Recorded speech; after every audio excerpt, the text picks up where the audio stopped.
France Tomažič je eden od ključnih in tudi izredno svojevrstnih predstavnikov slovenske moderne arhitekture in zato je kakršnakoli osvetlitev njegovega dela izrednega pomena. Tudi v obliki manjše razstave, kot je recimo ta, ki smo ji priča ravnokar v Plečnikovi hiši, avtorice Ine Žganec in kustosinje Ane Porok, ki je sicer majhna razstava, ampak prinaša na par takih dragulčkov, par novih stvari, ki so zanimive tako za širšo kot za strokovno javnost. Govorim recimo o originalnih načrtih za Vilo Oblak, za Vilo Grivec, za Drmotove hiše, tudi za Dnevnik Tomažiča z gradbišča.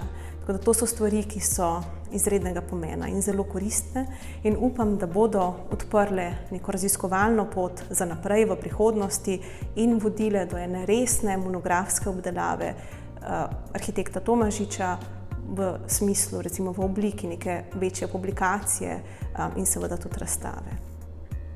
Arhitekt Tomažič je do sedaj sicer bil predmet številnih arhitekturno-zgodovinskih pregledov, ampak bolj z vidika obravnave pomembnega dogodka iz njegovega življenja, ko se od Plečnika preobrne na svojo lastno pot in seveda preobrne tudi v tako imenovani modni funkcionalizem.